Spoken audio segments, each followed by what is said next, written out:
L'attention du pays tout entier est en Côte d'Ivoire ce dimanche où les Léopards croiseront dans la soirée les Pharaons d'Égypte pour tenter de se qualifier en quart de finale. Les deux équipes n'ont ni gagné ni perdu un match depuis le début de la compétition.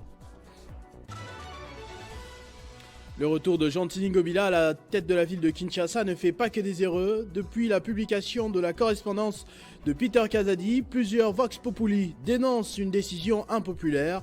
Même avis du côté de l'Assemblée provinciale qui prévient que le gouverneur est actuellement à la disposition de la justice. Et il se tiendra ce lundi à l'Assemblée nationale la session inaugurale pour la nouvelle législature. Les élus se sont chacun identifiés en fin de semaine au bureau du secrétaire général. Ce sera l'occasion d'installer le bureau provisoire, 3 postes qui géreront les affaires courantes jusqu'à l'installation du bureau définitif. Mesdames et messieurs, bonjour. C'est avec ce dernier sommaire que nous ouvrons ce journal. Une session inaugurale aura lieu ce lundi à l'Assemblée nationale. Elle sera présidée par le secrétaire général qui, cette semaine, a reçu de la CENI la liste de 477 élus provisoirement. Il procédera, entre autres, demain à l'installation du bureau d'âge qui gérera l'Assemblée jusqu'à l'installation du bureau provisoire. La Commission électorale nationale indépendante, par le biais de son secrétaire exécutif, Mabikou Totokani, a remis ce samedi 27 janvier à Ngouvoulou Koji Jean, secrétaire général à l'Assemblée nationale, les dossiers physiques des députés nationaux et de leurs suppléants. Il s'agit là des dossiers physiques de 477 députés nationaux proclamés provisoirement élus par la centrale électorale en attendant l'organisation des élections législatives nationales dans d'autres circonscriptions électorales à problème pour atteindre le nombre requis de 500 députés nationaux. Ngouvoulou Koji-Jean, secrétaire général à l'Assemblée nationale, a salué la promptitude de la centrale électorale. Il estime que ce geste de la CENI va accélérer le travail de la Chambre basse du Parlement à réaliser ses missions pendant cette période. Les dépôts des dossiers physiques des députés nationaux de la nouvelle législature a coïncidé avec une autre opération importante, celle de l'enregistrement des députés nationaux au niveau de l'administration de la Chambre basse du Parlement. La convocation de la session inaugurale est conforme à l'article 114 de la Constitution qui stipule que chaque membre du Parlement s'est réuni en session extraordinaire 15 jours après la proclamation des résultats des élections législatives. Lors de cette session inaugurale, les procédures incluent l'installation du bureau provisoire, la validation des pouvoirs des nouveaux élus, l'élection et l'installation du bureau définitif, ainsi que l'élaboration et l'adoption du règlement intérieur. Le secrétaire général de l'Assemblée nationale présidera la plénière d'ouverture, annonçant le nom du doyen d'âge et des 2 élus moins âgés devant siéger au bureau provisoire de l'Assemblée nationale. Sauf surprise, il s'agira notamment de Christophe Mbosso-Kodia, déjà président de l'Assemblée nationale lors de la dernière législature, des Serge Bahati au poste de rapporteur et de Moïse Hage Matembo-Toto comme questeur. Kinshasa s'est réveillé samedi avec un télégramme réhabilitant le gouverneur suspendu parce que soupçonné de fraude électorale.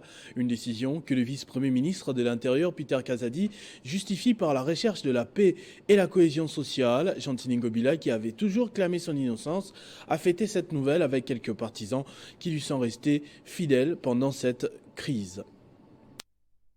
Que nous avons rencontré à Chaux dans les rues de Kinshasa, très loin de la résidence de Jean-Tini Ngobila à ma campagne, ne semblent pas autant ravis. Nombreux dénoncent une décision insensée parce que, contrairement à ce que lui-même affirme, le gouverneur depuis 5 ans n'a pas pu entrer dans le cœur des Kinois qui vivent dans la saleté, l'insécurité et nombreux d'autres maux de société. Un ministre intérieur aussi va faire abattu au chango à danger. Tango sosua aussi va papa batu balobi so comme de moi l'hôtel de vie va futa mité. Aussi va maman wana ba papa no tibu fila ba danger. Fila Kinshasa eza mabe eza salité. Na mujunde salime pourquoi? Mais pourquoi on ici mukana? Ah on sokela na nini na kabamba. Au moins les a.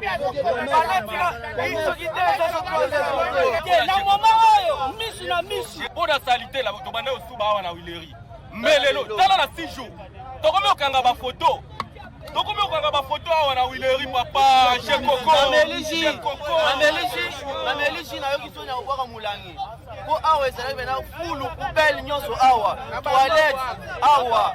Donc et comment le roi kuzu. Vous avez remarqué lorsque échec ezoya échec ezokoma orphelin mais tant que réussite ezoya ezokoma bato ebele or que bato basala eloko bazate alors bato lokola ba Jekoko Mulumba bato tozomaka bazaka mitemo malamu ya kobongisa mboka ya soutenir vision chef de l'état baza bato ya soutenir.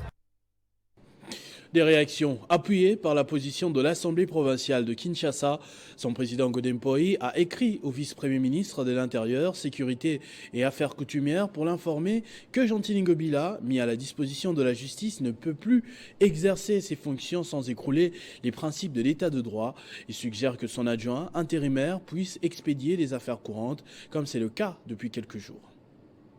Je me fais l'insigne honneur d'approcher respectueusement votre autorité pour l'objet mentionné en marge. À cet effet, je voudrais porter à votre connaissance ce qui suit par sa décision numéro 1 APK prêt 2024 du 9 janvier 2024 en réponse au réquisitoire numéro 020 RMP V 0154 PGCCAS PN 2024 du procureur général près la Cour de cassation du 8 janvier 2024. L'Assemblée provinciale de Kinshasa a autorisé le procureur général près la Cour de cassation d'instruire les faits infractionnels contre M. Ngobila Mbaka Jean-Tini, gouverneur de la ville de Kinshasa. Sur le fondement de l'article 215 de notre règlement intérieur, tout membre du bureau de l'Assemblée provinciale de Kinshasa ou de l'exécutif provincial sous le coup de l'autorisation des poursuites perd automatiquement ses fonctions 24 heures après sa notification. La démission prévue à cette occasion est une injonction et non une option. L'article 215, en son alinéa dernier, précise que l'autorisation des poursuites pour les membres de l'exécutif ne passe pas par la phase contradictoire. L'article 68 de la loi portant principes fondamentaux relatifs à la libre administration des provinces reconnaît à l'Assemblée provinciale de Kinshasa seules les prérogatives d'organiser, via son règlement intérieur, la procédure d'autorisation des poursuites. Le règlement susvisé a été déclaré conforme à la Constitution par la Cour constitutionnelle depuis 2019. Comme vous pouvez le constater, monsieur le gouverneur réhabilité ne peut plus exercer ses fonctions dans la ville de Kinshasa sans écrouler les principes de l'état de droit, socle de la vision de son Excellence monsieur le Président de la République. Ainsi, je suggère à votre autorité de laisser le gouverneur intérimaire expédier les affaires courantes car toute réhabilitation en violation de la législation aura des effets propagateur. Veuillez agréer, Excellence Monsieur le Vice-Premier ministre, l'expression de mes sentiments patriotiques. Honorable Mpoi Kadima, Godefroy. Nous parlions tout à l'heure de l'intérimaire de Jean-Tini Ngobila, justement. Le travail de Gérard Mulumba est très apprécié par la population. Sans dire un mot, les gouverneurs intérimaires supervisent des travaux de réhabilitation de la route et d'embellissement des places importantes à Kinshasa. C'est le cas du célèbre rond-point des Huileries où nos équipes l'ont rencontré dans les premières heures de la matinée ce samedi. Quelques jours seulement après sa prise des fonctions en qualité de gouverneur intérimaire, Gérard Mulumba dit Jekoko a pu initier plusieurs chantiers à travers la ville-province de Kinshasa. Nous sommes sur le rond-point des Huileries, situé entre les communes de Kinshasa et Lingwala. L'homme supervise personnellement les travaux dans ce coin de la capitale qui va très bientôt revêtir de sa nouvelle robe. La transformation est visible. Les travaux ont évolué à une vitesse de croisière grâce au suivi permanent dont a fait preuve cet homme de terrain. L'ambassadeur de la République démocratique du Congo en France, natif et notable de Lingwala, Émile Ngoy, salue cet élan de modernisation. Je tiens à féliciter l'autorité de la ville de Kinshasa, son Excellence, M. le gouverneur ici, pour le travail extraordinaire qui a été fait. Nous, en tant que président des notables de la commune de Lingwala, nous sommes très reconnaissants. C'est la première surprise de 2024, c'est-à-dire sur le plan local, mais nous savons tous que sur le plan national, c'était la grande événement que nous avons vécu, notamment de l'investiture du chef de l'État, son Excellence Antoine Tshisekedi. Nous, les enfants de Lingwala, nous les natifs de Lingwala, nous rendons un vibrant hommage au président de la République, son Excellence Félix Antoine Tshisekedi, pour cette grande réalisation à travers le gouverneur de la ville-province de Kinshasa. Tout le chantier initié par le gouverneur intérimaire Gérard Mulumba vont devoir se poursuivre en dépit de la réhabilitation du gouverneur Jean-Tini Ngobila dans ses fonctions par le vice-premier ministre en charge de l'intérieur et sécurité. La vidéo a été virale sur les réseaux sociaux il y a 48 heures. Un militaire a été condamné à 10 ans de prison pour avoir menacé un policier de circulation routière avec son arme. Il s'appelle Emmanuel Chakwanda. Ce militaire a attiré l'attention sur l'avenue Ngouma dans la commune de Ngalima en faisant usage de son arme à feu. Arrêté, ce militaire a été jugé ce samedi en procédure de flagrance par le tribunal militaire de garnison de Kinshasa Ngalima. Le verdict est tombé ce samedi dans la soirée. 10 ans de servitude pénale pour menace d'attentat, dissipation de munitions de guerre et violation des consignes. Emmanuel Chakwanda va également devoir débourser 200 000 $ américains ou son équivalent en francs de dommages aux policiers victimes de bavures. Dans l'Est du pays à présent, malgré la gratuité de l'enseignement primaire, nombreux enfants ne vont pas à l'école dans l'Est à cause de l'insécurité. Le Parlement d'enfants de Butembo plaide pour une solution urgente afin que tous les enfants jouissent de leurs droits à l'éducation. On écoute Joël Katembo, président du Parlement d'enfants de Butembo. Quand il y a des groupes armés, souvent quand il y a des guerres, plusieurs populations se déplacent. Et les déplacements de ces populations fait à ce que certains enfants ne se rendent plus à l'école par le fait que là où ils se sont déplacés, ils seront occupés par la recherche de la survie. Au lieu que l'enfant se rende à l'école, il sera occupé par la recherche du manger, soit il sera en train de mendier pour qu'il trouve quelque chose pour manger. Quand il y a la guerre dans un coin, les enfants peuvent avoir peur de se rendre à l'école. Ce qui met en danger toute la communauté. Imaginez une communauté où les enfants ne sont pas en train d'étudier. Ça, c'est une situation vraiment qui est visible dans l'est du pays. Même s'il y a gratuité, plusieurs enfants ne sont pas en train d'aller à l'école à cause de cette situation de guerre. D'autres enfants sont recrutés dans des groupes armés. Et l'armée congolaise dénonce une énième attaque des terroristes du M23 en débandade qui ont largué une bombe dans la cité de Saké, tuant un enfant et causant des dégâts collatéraux. L'information est confirmée par le porte-parole des FARDC au Nord Kivu, le colonel Guillaume Djike-Kaiko via son compte X, l'ancien Twitter. Il rassure tout de même que les forces armées de la République démocratique du Congo contiennent et font échec aux attaques généralisées lancées depuis le matin, samedi, par l'armée rwandaise et ses lèche-bots du M23 sur ses positions. Alors que les terroristes du M23 RDF continuent de faire la guerre dans la sous-région, les évêques de l'Église catholique du Burundi, du Rwanda et de la RDC entendent rencontrer les présidents de ces trois pays en vue de demander d'arrêter les hostilités sur le sol congolais et burundais. Cette initiative qui intervient peu après que les rebelles M23 RDF, soutenus par les Rwandais, aient lancé des attaques contre les Burundis et des violents bombardements qui ont causé la mort de plus de 20 personnes dans les territoires de Massissi, dans la partie est de la RDC. Les évêques de la RDC, du Burundi et du Rwanda se sont donc mobilisés pour l'avènement de la paix dans la sous-région. Ce dimanche, une grande messe est organisée au Nord Kivu pour débuter les pourparlers avec les autorités de ces pays dans le but de rétablir la paix dans l'Afrique du Grand Lac. Cette initiative de l'Association des conférences épiscopales de l'Afrique centrale qui débute ce dimanche va se poursuivre dans les semaines suivantes et tout au long de l'année 2024 par une mobilisation de ces trois églises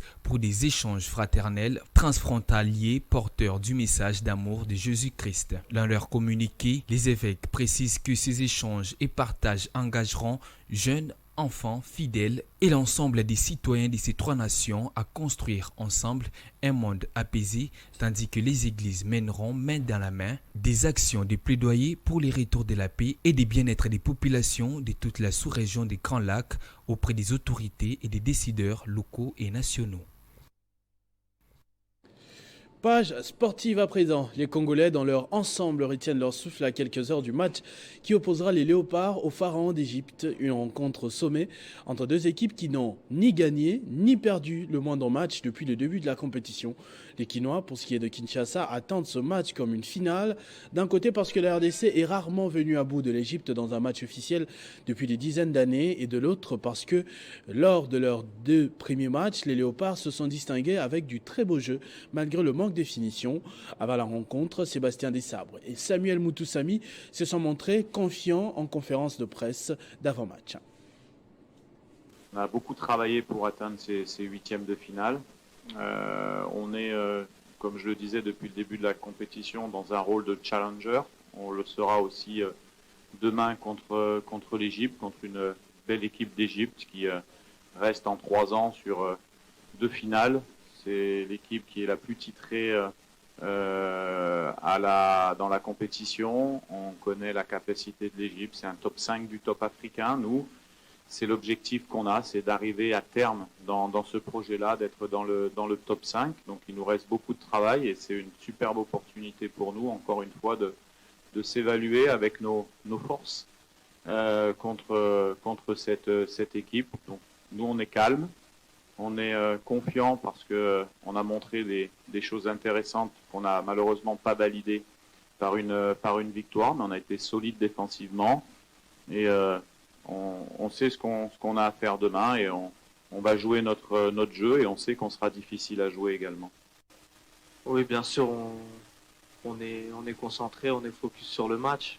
On sait que ça va être un match très difficile parce que c'est une énorme nation d'Afrique qui a énormément de titres. Mais on se prépare de la meilleure des manières en restant lucide, en restant focus, confiant sur nos forces parce qu'on a aussi des arguments à faire valoir dans ce match. Donc on prépare ça tranquillement.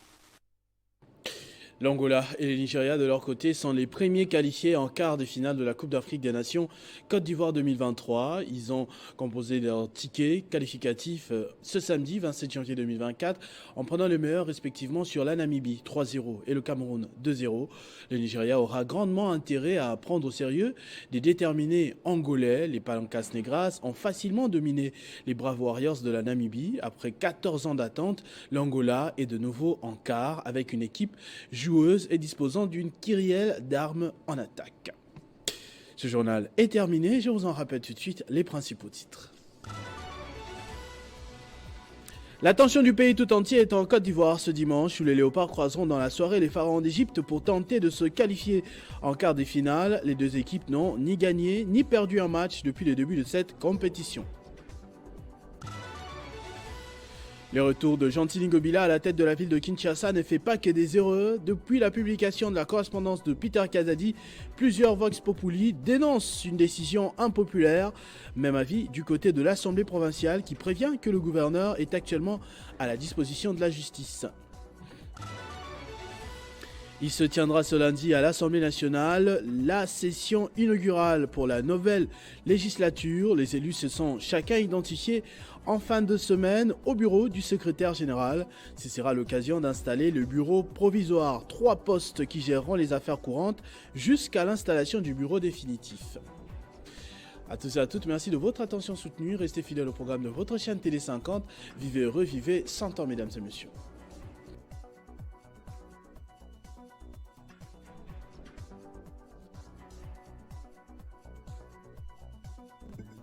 Retrouvez toute l'actualité en continu sur www.tele50.cd.